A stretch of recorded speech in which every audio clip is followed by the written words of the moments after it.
It's a really significant first step, and I really commend President Trump and his administration, as well as Arab leaders in the region, for making the commitment to the 20-point plan and seeing a path forward for what's often called the day after.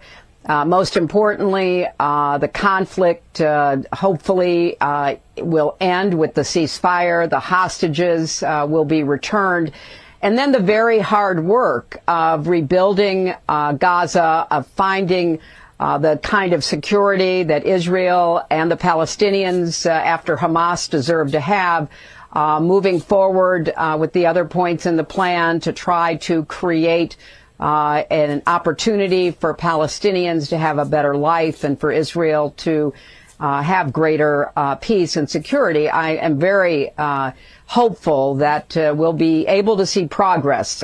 Today's a good start, but we have to keep going from here.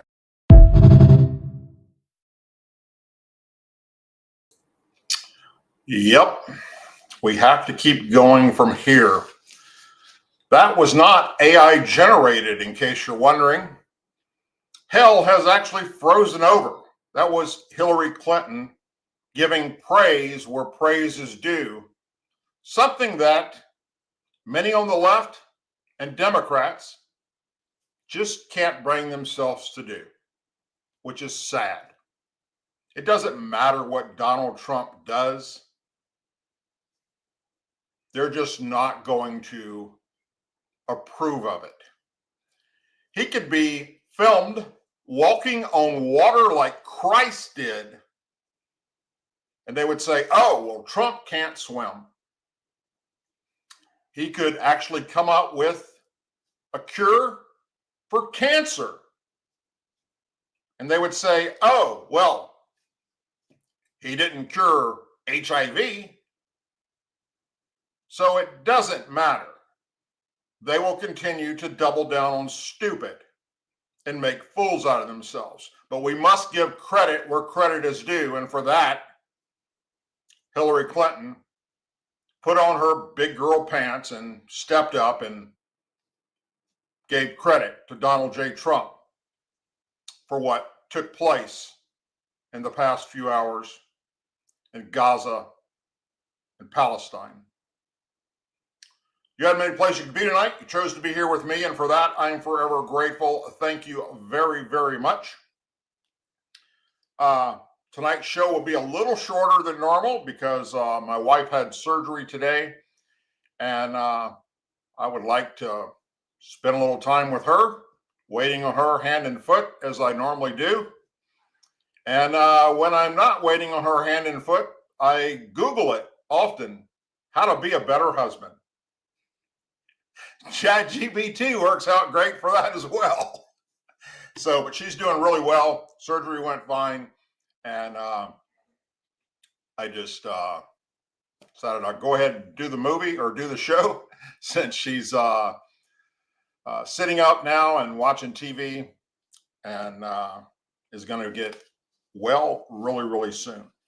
Okay, so let's talk about what just happened. Senate Minority Leader Chuck Schumer and Bill and Hillary Clinton are leading a chorus of prominent Democrats praising Donald Trump for the Israel-Hamas ceasefire deal and the release of the remaining living hostages. The support from across the aisle comes as the Gaza-based terrorist group Hamas freed all 20 remaining living hostages held in Gaza yesterday. Today is a wonderful day. Finally, the last living hostages brutally held by Hamas are home. An immense and overwhelming sigh of relief, Chuck Schumer said in a statement. I commend the enormous advocacy of the tireless hostage families, President Trump, his administration, and all who helped make this moment happen. Now, let me stop right there for just a second and let Chuck in on a little secret. You may as well go ahead and open the government back up because you just pissed off those that you shut it down for. AOC, Alihan Omar, Rashida Tlaib, the squad, the progressive liberal left that's holding you hostage because you don't want AOC to run for your Senate seat? Yeah, well, you just praised Trump for something. So may as well just go ahead and open the government back up, sir. President Trump and his administration, Qatar, and other regional actors deserve great credit for keeping everyone engaged until the agreement was reached, added former President Bill Clinton.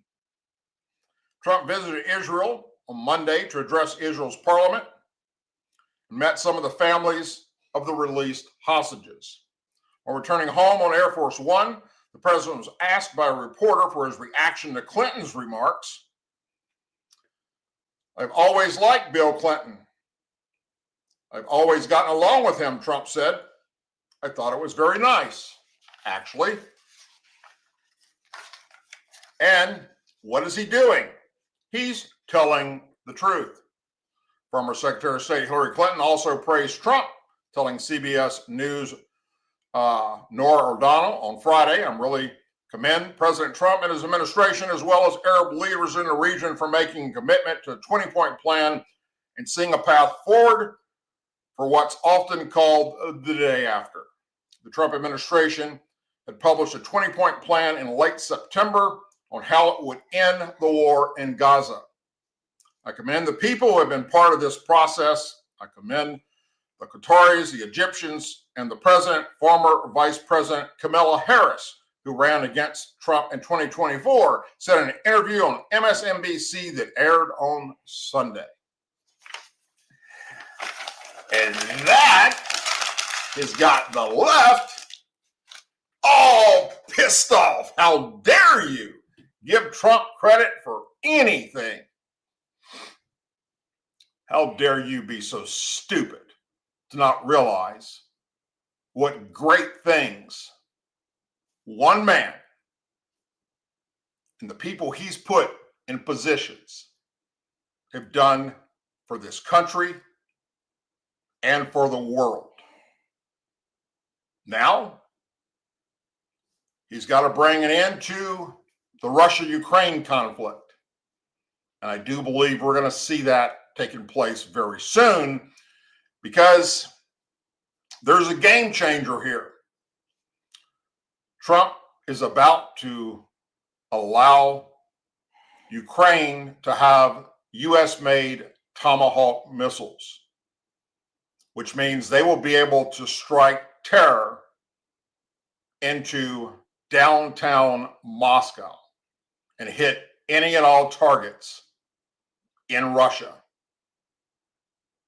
That being said, Russia is once again talking nuclear war and making all kinds of threats that if Donald Trump does this and gives them Tomahawk missiles, it will be a bad day for Western civilization.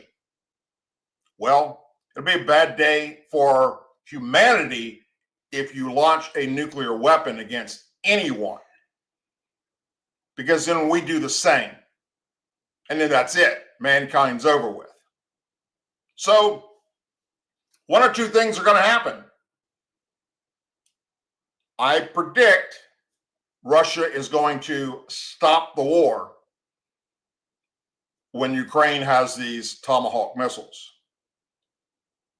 because Ukraine's going to get payback and bomb the fuck out of Moscow and try their damnness to take out any location that Vladimir Putin happens to be at. So we'll see. Time will tell. But either way, it's going to be interesting. And let's hope that Trump can pull off an end to that senseless conflict. Now, that being said, what took place between Israel and Hamas is long from over with. there is a current ceasefire in place. The hostages did get released, as well as some of the dead bodies. I do believe there's an issue, I hear, of them finding all the dead bodies because they don't know where some of them were buried at or where their people buried them.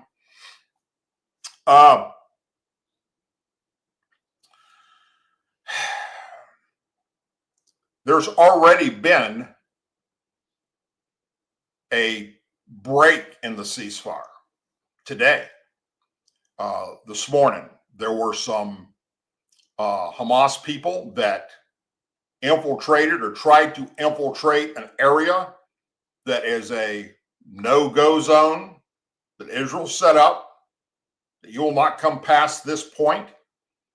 They were doing it anyhow. Supposedly they had weapons. Israel gave them commands to stop, turn around, go back. They didn't, and Israel opened fire on them. What the outcome of them happens to be, I don't know, because they didn't say if they were killed or what. But that's not over with. Until Hamas is completely disarmed and removed from power in Palestine and Gaza, then they will continue to try and destroy Israel. That's in their DNA. There's no getting around that. They're not going to back down. Now, we have cut off their number one supplier of weapons and money, and that is Iran. And we put them in checkmate, obviously, from what we did. Trump did just a few months ago by bombing the shit out of them. And more to that to come if we find out that they're once again trying to funnel weapons and money to this terrorist organization. But we already have Hamas leaders that aren't in Gaza and Palestine. They're in other countries hiding out because they know they will be assassinated once we find out where they're at. And I do believe that's an ongoing thing at the moment, trying to locate them, that have said we will not disarm, that we never agreed to disarm, and we will remain in power. Okay. Well, I think maybe our special ops should be setting up a resistance inside of Palestine, inside of Gaza. Because we've already seen the people there have had enough of Hamas.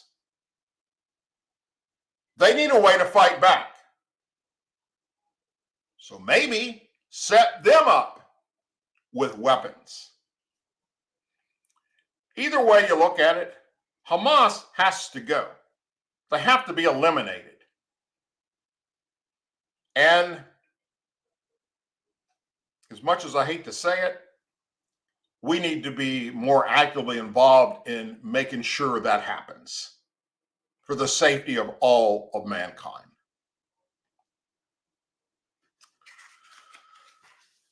A long weekend away from Washington, D.C. did little to soften Senate Democrats' resolve as they again blocked an effort to reopen the government for an eighth time today. The beginning of mass firings promised by the Trump administration in Office of Management and Budget, the OMB, Director Russ Vought, over the weekend also failed to sway Senate Democrats, led by Senate Minority Leader Chuck Schumer. One pressure point was elevated for both sides, however, with President Trump's directive to move money around at the Pentagon to pay military service members. Their paychecks are due tomorrow. And Chuck Schumer and the Democrats in the Senate don't care about our military getting paid. They want the big, beautiful bill to be stopped, reversed, so illegal immigrants can get all the perks that they were giving them. That's what this shutdown was about. And they don't care that there are programs for women and children, for instance, the WIC programs and things like that are going to go away, that our military members won't get a paycheck. That's pretty damn screwed up. So Trump has reached out to the Pentagon, Department of War Secretary, and he told them, you will take money from the military budget that have been allotted for other things. Maybe it's for housing, maybe it's for reconstruction and bases, things of that nature, obviously not from weapon systems. But there are many ways to take money temporarily to make sure they continue to get their paycheck. So I do believe that tonight at midnight, active duty military people will see their direct deposit taking place, thanks to President Donald J. Trump. Still another payday, this time for Senate staffers, is fast approaching on October 20th. So do the Democrats care if their staffers get paid? Both sides are still dug in on the same positions that launched the shutdown earlier this month. Talks between the opposing factions are still ongoing, but have not yielded a result that either side is ready to move on. Senate Democrats want an extension to expiring Obamacare subsidies before the November 1st open enrollment date. And they argue that unless Congress takes actions, Americans that rely on Affordable Care Act tax credits will see their premium skyrocket. Whose fault's that? Whose fault is that? That put in there a time for them to expire. Oh, that would be the people that come up with the Obamacare in the first damn place, the Democrats, who at the time had 1600 Pennsylvania Avenue, the House and the Senate, when they put this crap together. Now they want to blame Republicans for allowing it to run out and skyrocket those prices? Don't blame us. You're the dumbasses who put that in your own bill under the leadership of Nancy Pelosi, that it would expire in 2025. But you didn't tell that to the people, did you? That are relying on that because it's the only insurance they have. Wake up, Democrats, and realize that the Democrats up in Washington, D.C. don't give two shits about you. Never have, and never will. Unless you came from a foreign country here illegally, they don't give a shit. And that's just a fact. Trump appears unwilling to cave to Senate Democrat demands. Argument that Democrats want to undo a total of $1.5 trillion in spending cuts from the big, beautiful bill. And claw back of funding for NPR and PBS. That's right. They want us to give back money to those far left-wing groups, NPR and PBS. And in part to illegal immigrants. I don't want to bore you with the fact that Schumer said 100 times, you should never close our government. Trump told reporters at the White House, but Schumer is a weakened politician. I mean, he's going to finish his career as a failed politician. He's allowed the radical left to take over the Democrat Party, something that I've been telling you right here on this podcast for years now. It was hijacked by far left liberal ideology, and it has been destroyed. I know firsthand because I used to be a Democrat. Senate Republicans have said they're open to negotiating a deal on the subsidies with reforms to the program, but only after the Democrats vote yes to reopen the government. And Senate Majority Leader John Thoren for now, has no intentions of straying from his plan to continue to bring House Republicans' short-term continuing resolution, the CR, to the floor over and over again. Democrats like to whine that Republicans aren't negotiating. But negotiation, Mr. President, is what you do when each side has a list of demands and you need to meet in the middle, he said on the Senate floor. Republicans, as I and a lot of other people pointed out, haven't put forward any demands. Only Democrats have made demands. And by the way, very expensive demands. Schumer noted on the Senate floor that every time Republicans have put the GOP bill on the floor, it has failed. That means, like it or not, the Republican leaders need to work with Democrats in a bipartisan way to reopen the government, just as we did when we passed 13 CRs when I was majority leader, he said.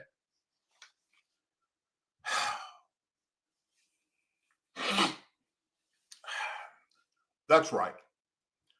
Schumer and the Democrats passed 13 CRs, and they're on record over and over and over and over again saying that you should never, ever hold the government hostage by shutting it down when you can pass the clean CR and then negotiate and finish up the small details to pass the bigger resolution.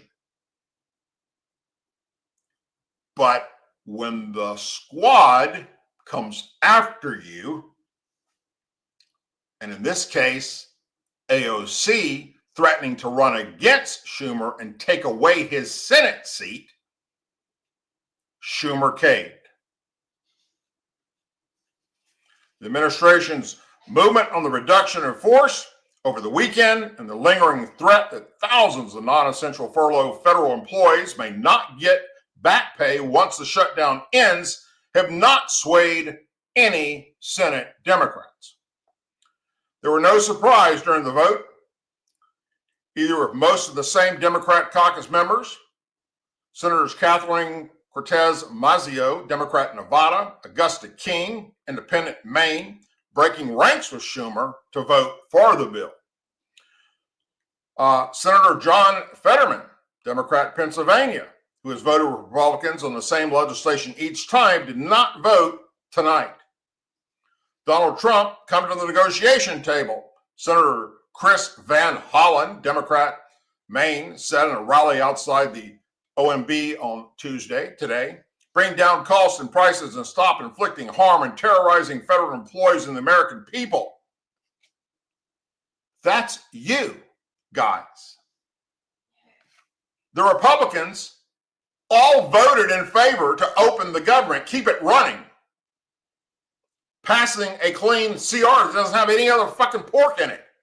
You guys rejected that and made demands. Either you do A, B, C, and D, or we are going to shut the government down and not vote for it. And in the Senate, you need 60 votes.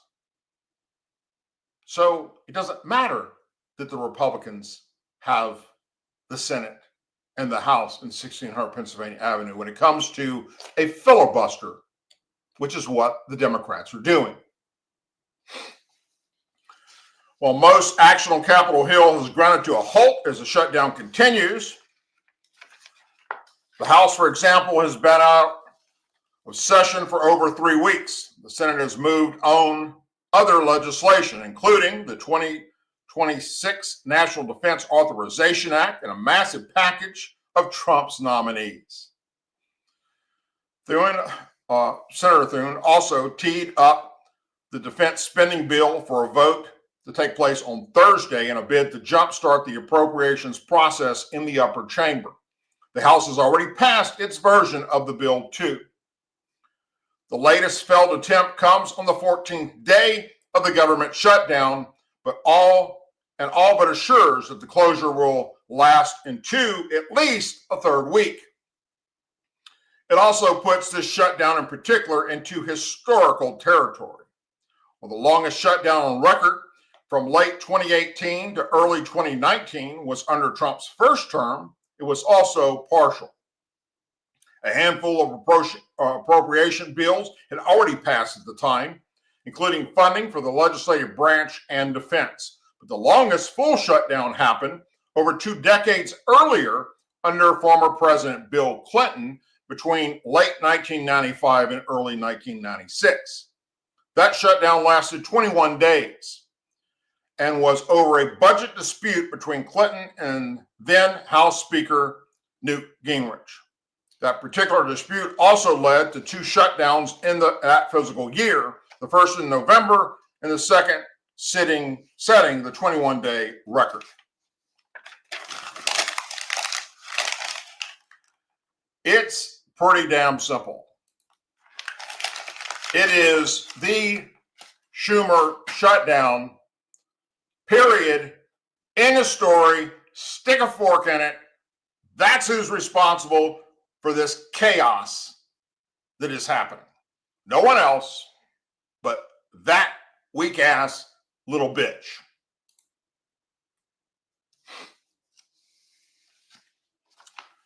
How many of you have Netflix at home or maybe at work?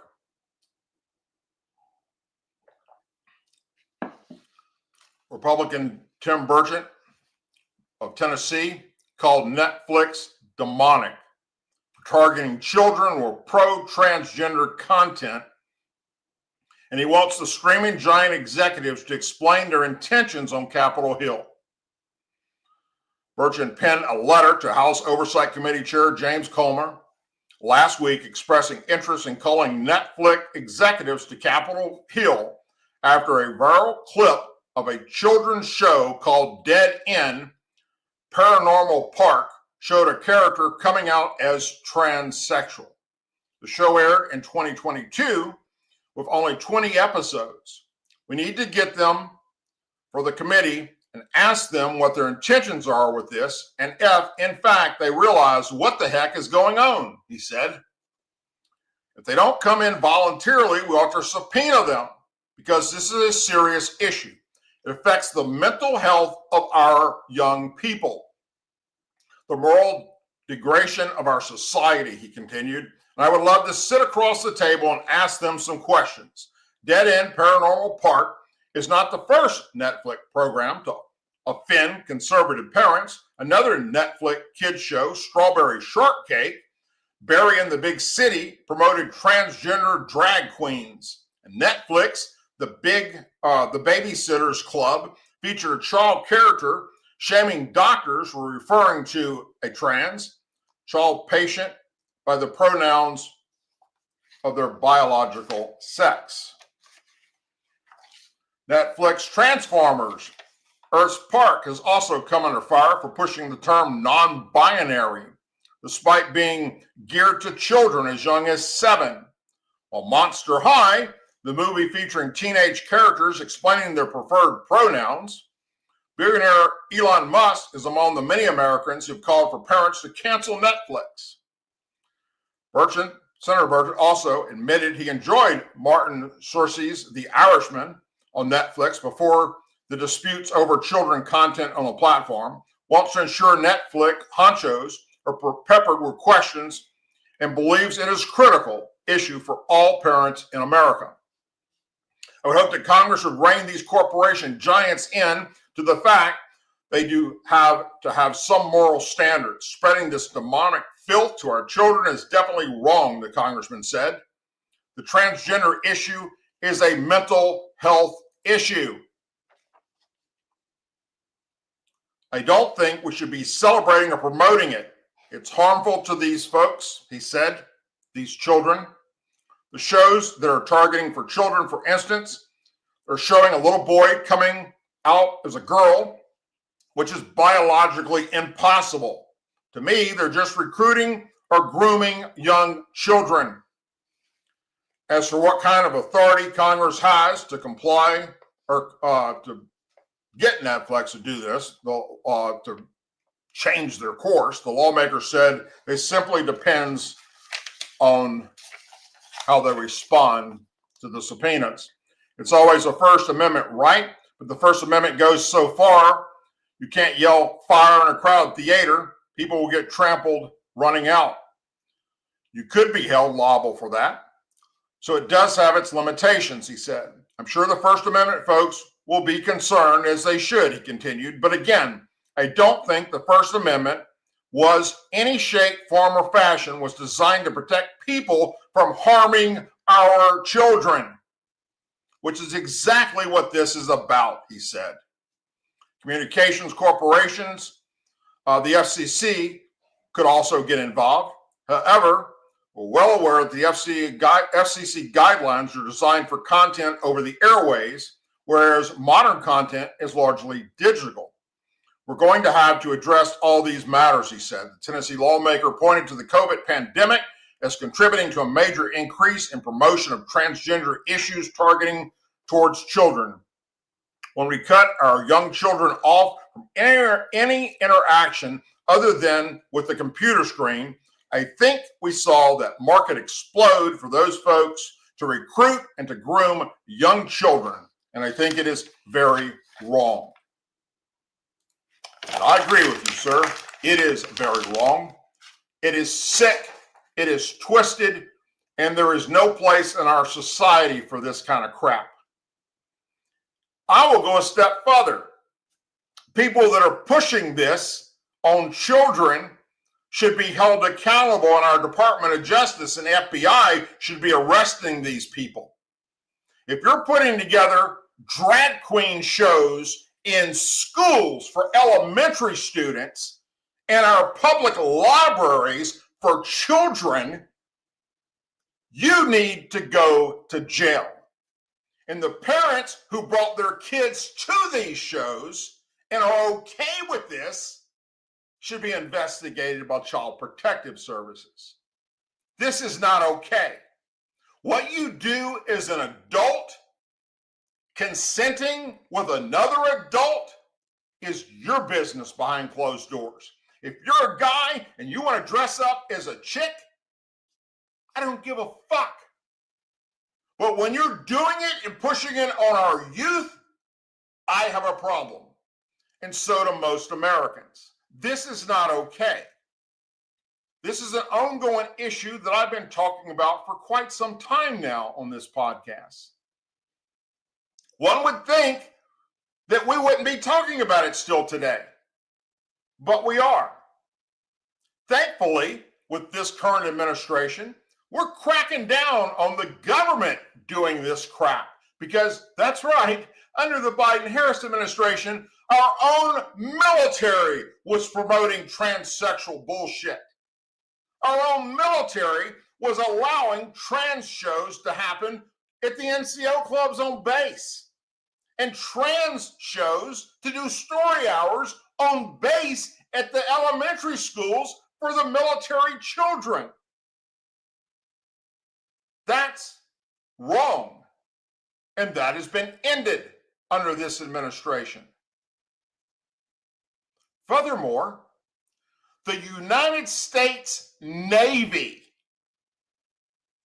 not the Venezuelan Navy, not the Cuban Navy,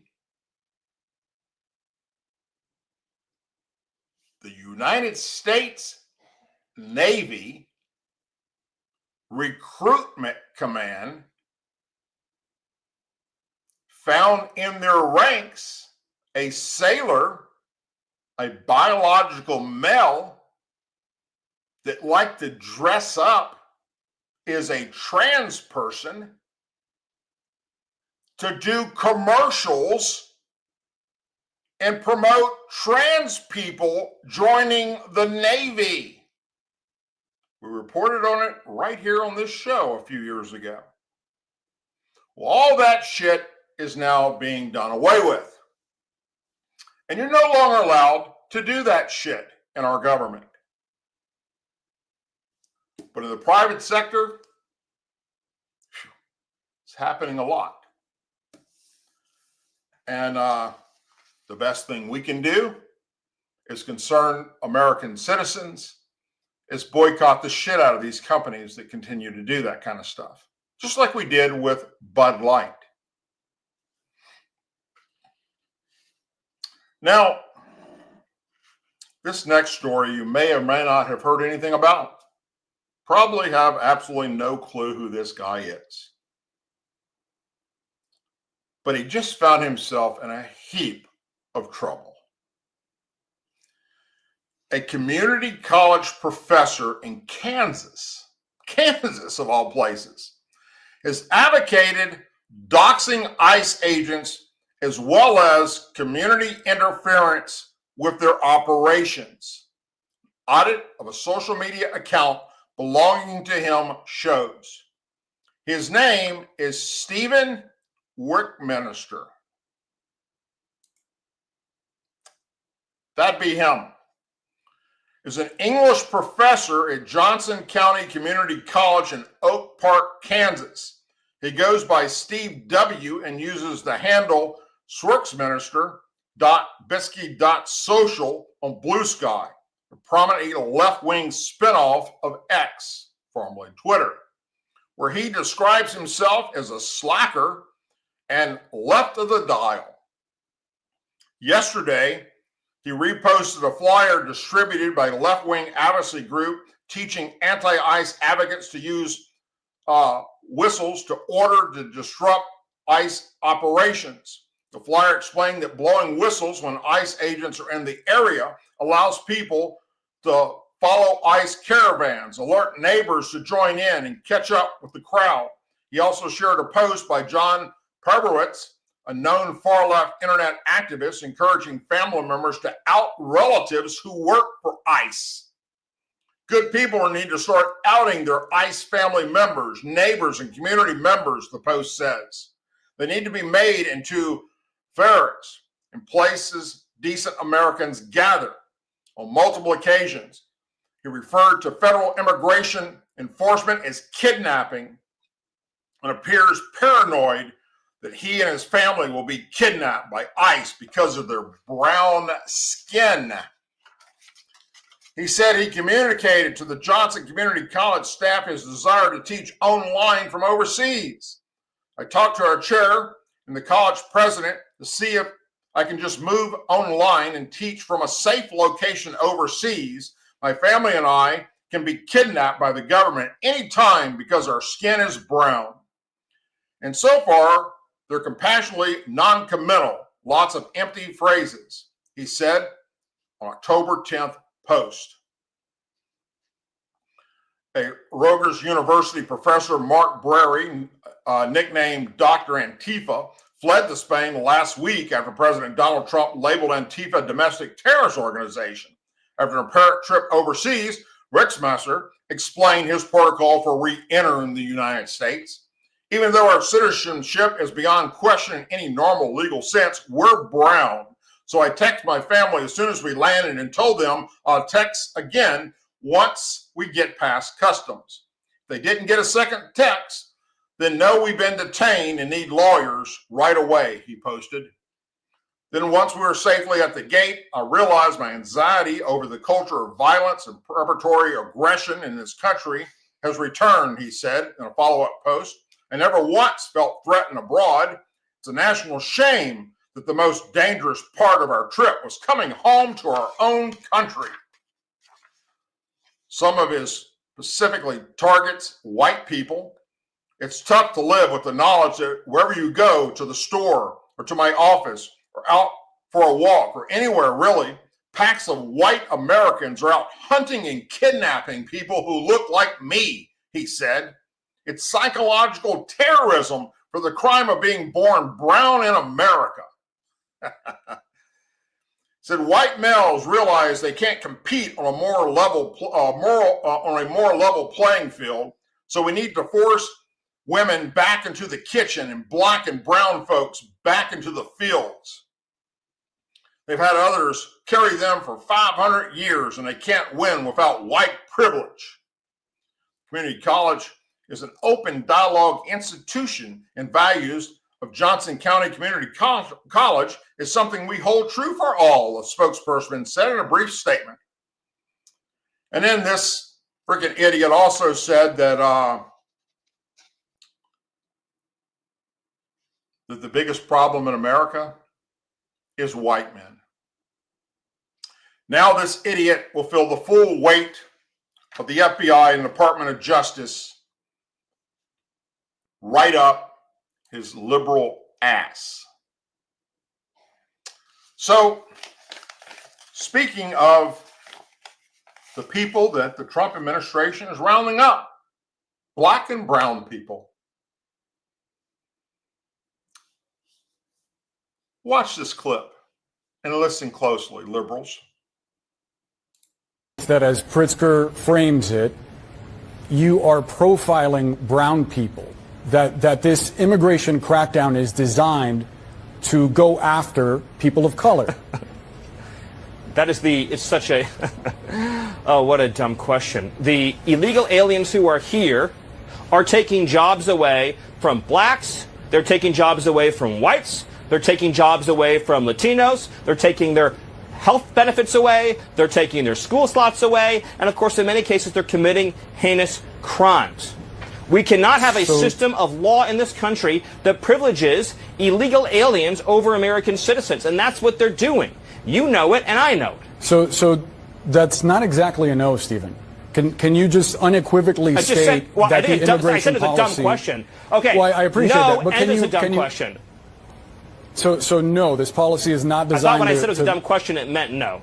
Well, I just want to be clear and precise. I appreciate you trying to qualify my questions, but nevertheless, I think it's a fair one that a lot of people have. My full answer is no, that is a lie, and it's a dumb question. Is it our fault that those that come over here illegally and commit crimes are not from Sweden or Iceland or Greenland or anywhere where there's white-skinned people? Is it our fault that they come from countries where they're brown and black? Mexico, Central and South America, Cuba, Middle Eastern countries?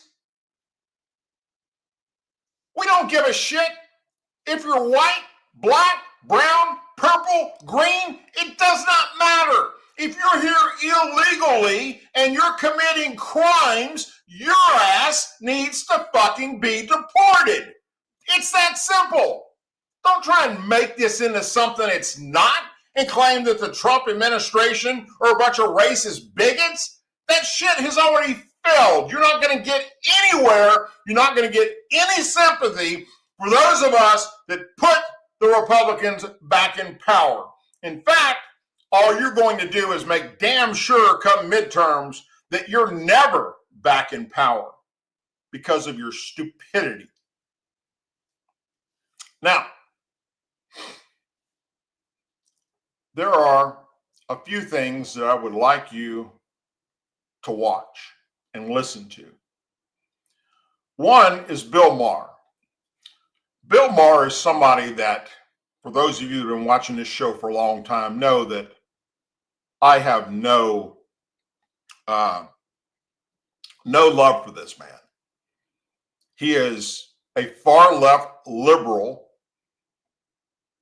with a major case of TDS, Trump derangement syndrome. They don't get much more far left liberal than Bill Maher.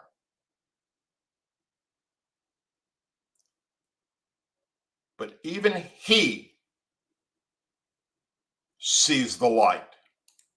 Who has a better plan? Republicans crushing it on crime, immigration, wars, the economy, even corruption.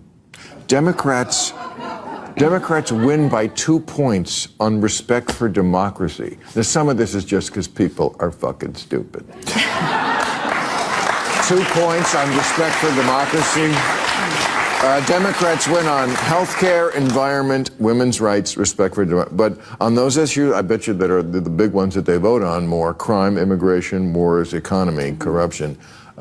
So that's the takeaway there. The only thing the Democratic Party stands for today is opposition to Donald Trump. Yeah. And I just read Kamala Harris's new book, 107 No, Days. you didn't. I did? No, you didn't. I'd like... I'll say a lot of lies on this show, but I will not accept that. I thought you might ask me about it. That's why I had to read it. But the point is, it's like, as you probably know, it's like a diary of what happened. But I was looking for, okay, and what's the plan for the future? There wasn't any, and she's just indicative of the party at large. And by the way, that's one of the reasons she lost.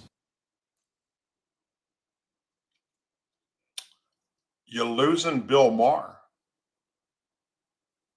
Democrats, liberals.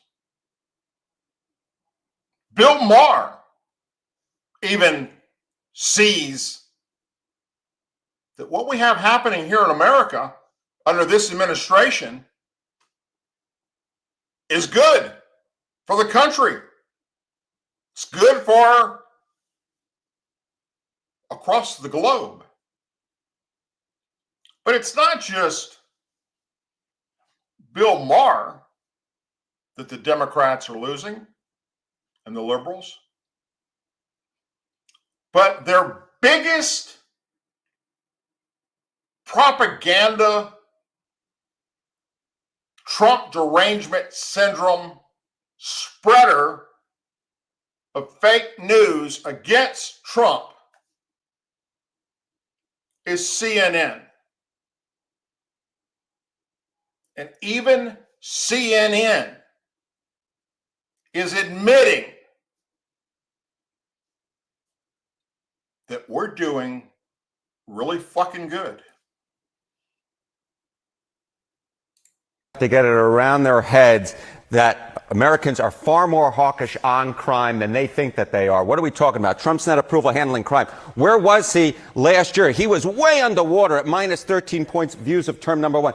But look at where he is now. He's on the positive side of the ledger. He's on the positive side at plus 1 point. Americans view Trump far more favorably now on crime than they did a year ago. Compare Trump to Biden in handling of crime, please. Yeah, okay. I think this sort of gives the game away here because Donald Trump is like Air Jordan towering over Joe Biden when it comes to their handling of crime. Look, in 2024, look at where Biden's net approval was on crime. Way underwater there at minus 26 points. It was one of Biden's worst issues. Granted, pretty much every issue was one of Biden's worst issues. And again, look at where Donald Trump is. Way, way, way above Joe Biden. What is that? That's 27 points. So Americans vastly prefer Donald Trump's approach to crime than they did to Joe Biden's. And again, I think it gets back to the point that Americans are far more hawkish on crime than a lot of Democrats want to admit. Now, let me just remind you of something real quick.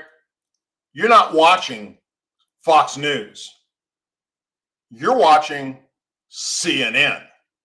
Donald Trump administration is arguably the most influential this century and probably as well dating back a good portion of the last century as well. Love it, like it, lump it. Trump is remaking in the United States of America. Let's talk about tariffs first, right? There's all this talk that Donald Trump always chickens out when it comes to tariffs. No tacos for Trump. The effective tariff rate, get this, it's 18%, the highest since the FDR administration in the 1930s, up from, get this, just 2% last year. From just 2% last year, we're talking about a level, an effective tariff rate level, get this, 9 times as high this year than last year. But it's not just on tariffs, which of course Donald Trump ran on, in which you're seeing a tremendously influential presidency. What about immigration? Of course, Trump ran and has always run on a very hawkish immigration platform. Get this, 2025 net migration in the United States down at least 60% from last year. In fact, we may be heading for the first time in at least 50 years in which we have net negative migration into the United States. And last year, of course, in 2024, the net migration in the U.S. was 2.8 million. This year, we might be talking about negative net migration. My goodness gracious. Now, of course, this is part of a larger story, as I was mentioning. We're talking about immigration, net migration. We're talking about the effective tariff rate. But get this, how is Donald Trump doing it? Well, he is signing a ton of executive orders. Get this, 180, the most in a year. since Franklin Delano Roosevelt. Oh my goodness, you have to go back to the first half of the 20th century, the last century, and to make a comparison, Joe Biden signed, get this, just 77 during his entire first year, and we're only a little bit in August so far, and Donald Trump making history with 180 executive orders signed so far this year. So that's why I said that in my mind, Donald Trump is the most influential president of this century and probably dating back a good portion of the last century. That is because he is remaking the country in terms of tariffs. He is remaking the country in terms of net migration, and he is remaking the country in terms of how much policy changes he's putting through in executive orders. As I said, it truly is history making. Love it, like it, or lump it. Let me remind you once again, Democrats and liberals, if you just tuned in, no, you're not listening to Fox News. You're listening to CNN. And if this doesn't wake you up, nothing will. Donald Trump being underwater, Democrats saying, oh, this guarantees us we're going to fly high in the midterms. Let me tell you, this guarantees you nothing, because at this particular point, the Democrats are the New Orleans Saints of political parties. What are we talking about? Trust the Dems or GOP more on the economy? Who leads on the economy? Republicans by 7. Immigration, Republicans by 13. How about crime? A big issue for Donald Trump and the Republicans. Look at that. Lead by 22 points. So the bottom line is this. At this particular point, the ball may be on the ground, but the Democrats have not picked up the ball and running with it. If anything, at this particular point, it's the Republicans who are running with the ball on the top issues, the economy, immigration, and crime. Give some context on this. Compare this when Republicans last took the House. Yeah, let's compare it back to 2022. I think this kind of gives away the game right here. Okay, the GOP is more trusted than the Dems on the economy. It was 12 points in 2022. Slight decline in that lead, but still 7 points. How about immigration? It was Republicans by 3 back in 2022. Look at this. The Republican lead's actually gone up by 10 points. What are you doing, Democrats? My goodness gracious. And on crime, the Republicans were up by 13, and now they're up by 22. The lead, again, expanding by nearly double digits. So whatever Democrats are doing, it ain't working, Kate. It ain't working. Republicans have the lead on all 3 issues. What's the reason that you are finding so far that's driving this? Yeah, I mean, look, it's all about the center of the electorate, right? You win with independents, you win overall. And what do we see right here among independents? Republicans still have a point lead on the economy. They got a 10-point lead on immigration. They got a 21-point lead on crime.